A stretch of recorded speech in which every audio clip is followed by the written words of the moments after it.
Bienvenidos, pasen NBA, hoy vamos a hablar de Netflix. Let's talk about sex. No me voy a enrollar mucho porque tengo bastantes cositas que mostraros.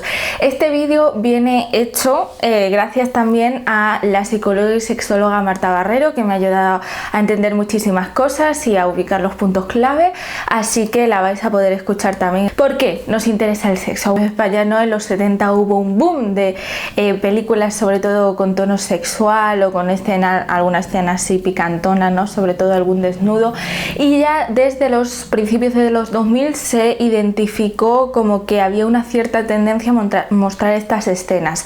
Ya la autora Crespo en 2005 hizo un estudio e identificó ciertas tendencias: un incremento del número de apariciones sexuales y de referencias verbales a mayor aparición de sexo entre personas no casadas e infidelidades. Lo más visualizado son las caricias y los previos antes del sexo. El aumento de anticonceptivos, abortos y enfermedades de transmisión sexual. Es más frecuente hablar de sexo que practicarlo y encontramos gran variedad de estereotipos sexuales. La revista Elle como que creó un concepto llamado televisex, pero a mí me gusta usar más la pornificación de las plataformas, ¿no? Me interesa más este concepto. ¿Y por qué voy a hablar en este vídeo de plataformas, pero en concreto de Netflix? No sé si puedo decir la palabra, no les estoy atacando ni difamando ni nada, no sé si me voy a meter en un lío. Creo que es la que tiene un mayor catálogo en cuanto a esto y mucho más dirigido y explícito. Sí que obvio, HBO tuvo Sexo en Nueva York, que fue como un boom en cuanto a este tema. Westworld, es muy interesante Westworld porque muestra un abuso como un abuso, esto es muy interesante. Prime Video, por ejemplo, también tiene After, que es una desgracia, y también tiene el Cid, pero Netflix creo que también su target, su público objetivo es más este. Creo que de las dos plataformas más dirigidas a público joven, incluso no infantil, pero más adolescente, es Netflix y Disney Plus. Y Disney Plus no tiene este catálogo. Por ejemplo, tenemos en Netflix Baby, Easy, Sexify, Orange is the New Black, Los Bridgerton, Sexo Vida, Sex Education, Bonding, Jóvenes Altezas, Elite, Valeria, Smilfa, 3 metros sobre el cielo, película y serie, 50 sombras de Grey, Sky Rojo, Amor y Anarquía, Toy Boy. Bueno, entendéis mi punto, ¿no? ¿Por qué nos genera tanto morbo esto y por qué las plataformas están a la cabeza? La psicóloga y sexóloga Marta Barrero nos responde. Netflix es una plataforma privada, por lo tanto tiene mucha más libertad de divulgar contenido que una tele pública. No se rige a esas normas de censura. Si eso nos lo muestran en algo que realmente no lo concebimos como pornografía, nos resulta escandaloso. Por muy repulsivo que sea, el primer instinto es a ver qué pasa. Como nos lo han tenido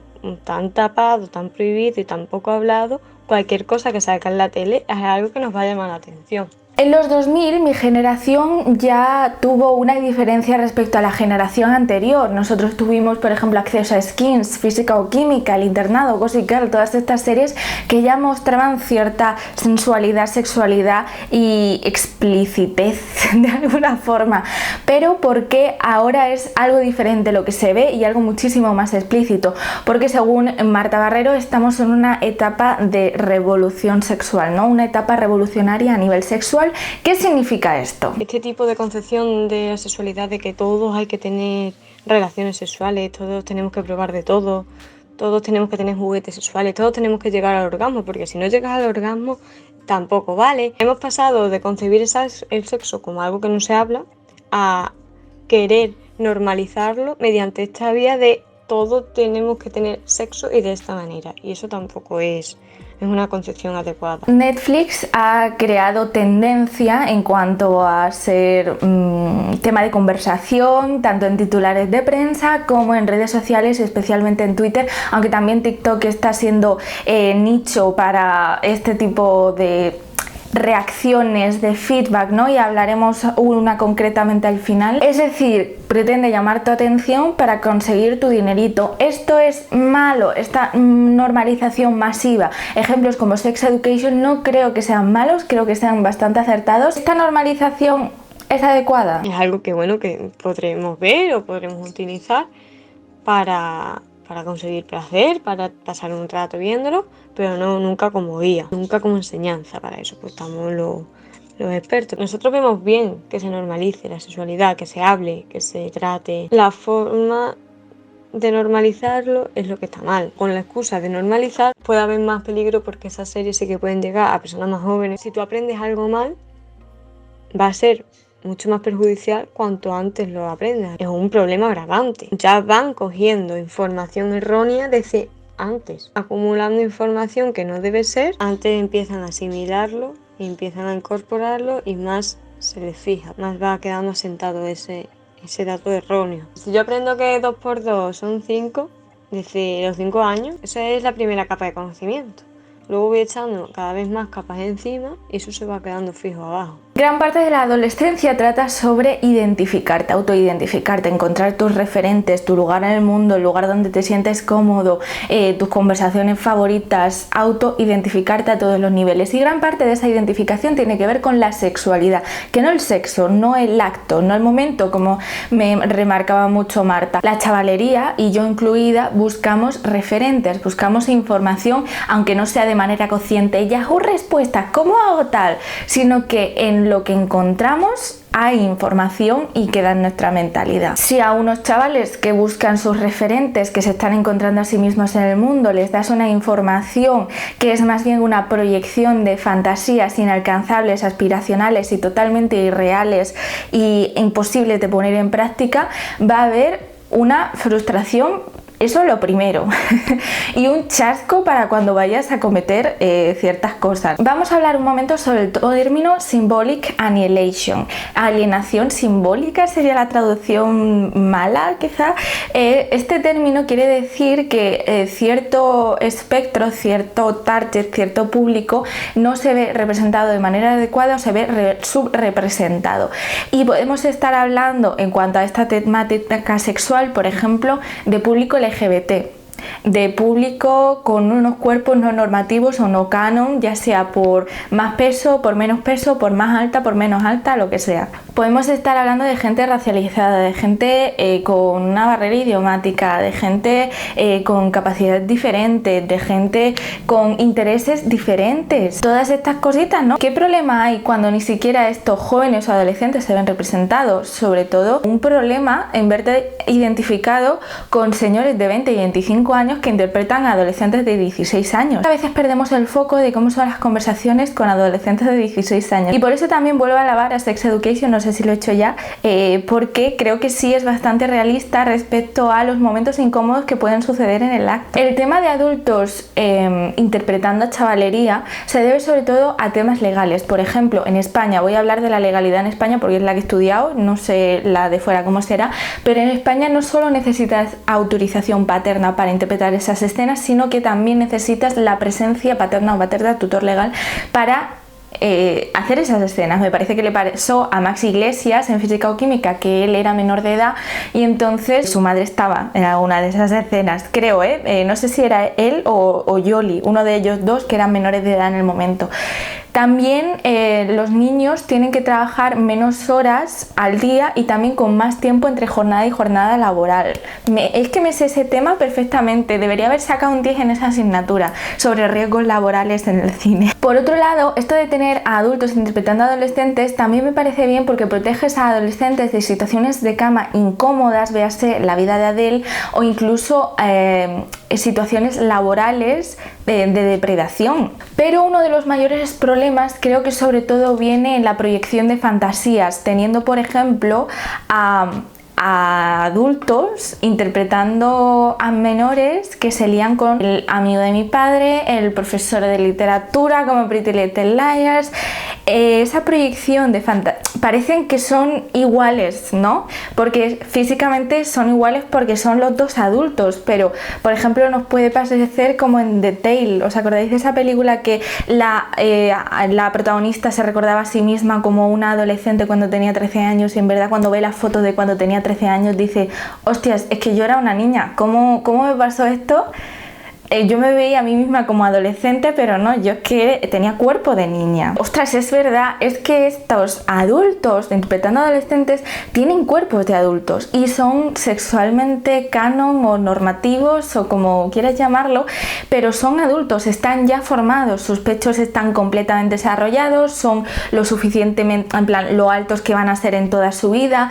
Un adolescente no, un adolescente de un capítulo a otro puede pegar un estirón perfectamente, ¿no? O tener acné de repente, o ser plana, porque hasta X momento no desarrollas tu cuerpo en general. Yo, por ejemplo, no tengo las mismas caderas que cuando tenía 16 años. Otra barrera más para creer que eso es lo que deberías ser, deberías alcanzar, o como la fantasía de lo que podría ser divertido y atractivo y que nunca vas a conseguir, o al menos en este momento. Hay frustración, seguramente. Además del hecho de que estas niñas van vestidas como señoras de 40 años. O sea, ¿cómo es Verónica? Verónica de Riverdale siendo una niña de 16 años. Es que yo fui una niña de 16 años que tuvo un problema de estilo bestial, porque yo, vamos, iba un día vestida como sacada del ejército de salvación y el otro día parecía una señora de 65 años, ¿sabes? Entonces, esa parte de búsqueda de tu identidad también pasa por la búsqueda de tu estilo y pasas por muchas etapas. No estás completamente definida con 15 años en plan, quiero ser presidenta y me voy a vestir con blazers.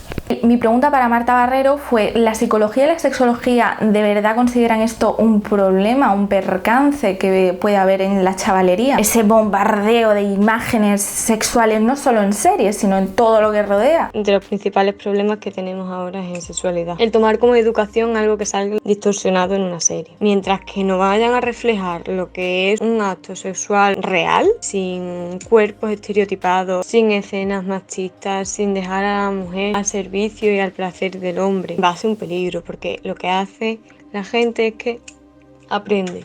De todo aprendemos, y más cuando nunca hemos tenido una educación sexual. Si yo no tengo una información anterior a lo que veo, que yo diga, ostras, pues esto que estoy viendo no es verdad, yo no voy a poder creer que lo que vea es mentira o no se vaya a adaptar a la realidad. Datito rico del estudio La sexualidad en España de Rosa Fernández. Ella nos cuenta que la masturbación en hombres suele comenzar a los 13 años y en mujeres a los 16. El 76% de los hombres consumen porno antes de los 16 y el 36% de las mujeres antes de los 16. Es decir, no podemos negar que la chavalería, los adolescentes, incluso los prepúberes, son gente sexual y sexuada. ¿Cómo les afecta esta normalización? Es decir, cuando este bombardeo informativo se convierte en un peligro. Estas cosas también suelen dar problemas sexuales a la larga. Cuando yo llegue a los 25 con ese problema sexual a consulta, nosotros tenemos que tratar todos esos tipos de pensamientos que hemos venido arrastrando desde ese aprendizaje, igual que cualquier situación en psicología. Va una rutina mental de pensamiento y sobre todo de mensajes intrusivos durante la... Si se diera esa educación sexual en las aulas, en las familias, en las instituciones, donde sea, todo esto no repercutiría tanto, porque si yo ya sé que esto es así, me están mostrando algo que no es lo que me han dicho que es verdad, no lo voy a asimilar como un conocimiento adecuado, ¿vale? No lo voy a poner en práctica. Falta de conocimiento y el conocimiento que añadimos es erróneo. Aunque sean reivindicativos, no reivindican a bien, reivindicando pero con una concepción todavía errónea. El año pasado a Netflix le cayó la del pulpo, y con razón, y más todavía debería haber sido con la película 365 días DNI, o como narices se llame esta película. Y es que incluso Duffy, la cantante, artista, se alzó y dijo: me parece una burrada que tengáis esto en vuestro catálogo y al acceso de gente joven. Película que sexualiza y glamoriza el tráfico sexual, el abuso a todos los niveles y la imposición del hombre respecto a la mujer, incluso para elegir tu ropa. Es muy bestia lo que se muestra en esa película. Ponerte un DIU, un anticonceptivo en tu brazo sin tu consentimiento, o sea, cosas muy bestias, ¿no?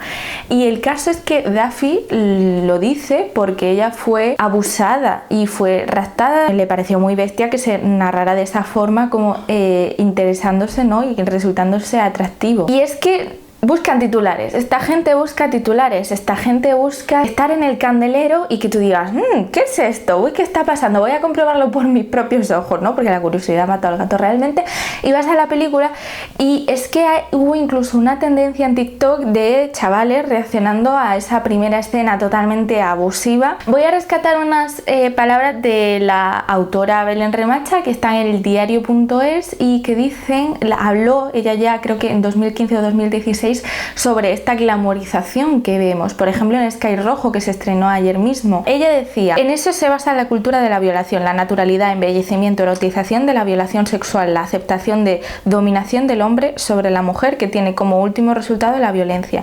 Y lo que dice a continuación a mí me recordó a una serie que os voy a comentar. Lo que indigna es, además de la gratuidad dentro de la trama, que está tan asumido que ni siquiera detectemos una violación como lo que es. Y a mí me pasó esto cuando hice la review de la serie de Grand Army, que hubo un debate, pero como de 50 personas decidiendo si eso era o no un abuso, cuando lo habían visto. Y yo a muchos de ellos respondí: si cuando lo ves no lo consideras, no me quiero imaginar cuando te lo cuenta una amiga. Es bestial, ¿no?, que esto suceda y que sea de gente joven, de gente muy joven, que no vea que eso es un abuso lo que se está representando. La agresión es algo penalizado. Si además ellos lo normalizan, lo que hace es que cada vez van habiendo más. Y Marta sí me contó que en psicología y sexología sí se considera un problema gordísimo y agravante la gota malaya de información sexual errónea y los problemas sexuales a la larga. Una vez que yo he aprendido eso y tengo una relación con alguien, pues vienen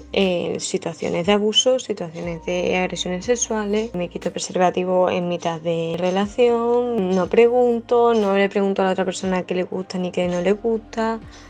Hago relaciones sexuales simplemente de penetración. Existen unos derechos sexuales.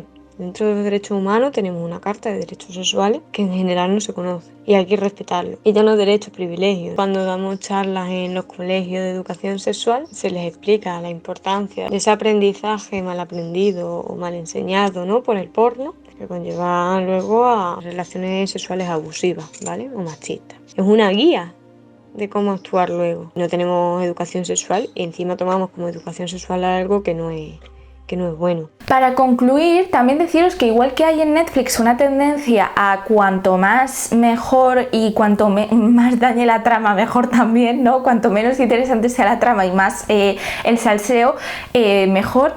También hay una tendencia a ser muy conservadores, muy castos, muy retraídos, con emociones muy para adentro, con miradas muy intensas, gestos muy intensos y el beso como lo máximo que puedes encontrar, y ya de ahí al matrimonio, ¿no? Y estoy hablando, por ejemplo, de las series asiáticas, porque iba a decir coreanas, pero en general también hay de otros países asiáticos muy interesantes, y también sobre todo turcas. Hay un boom de series turcas que es completamente lo contrario a este boom de revolución sexual de lo que hablaba Marta, y es que tenemos en un máximo exponente a Can Yaman, ¿no?, en representación de esto que os cuento. Y si queréis que hagamos un vídeo de por qué también este boom de series turcas a qué se debe, pues yo también encantadísima. Así que espero que os resulte interesante este vídeo. Adiós.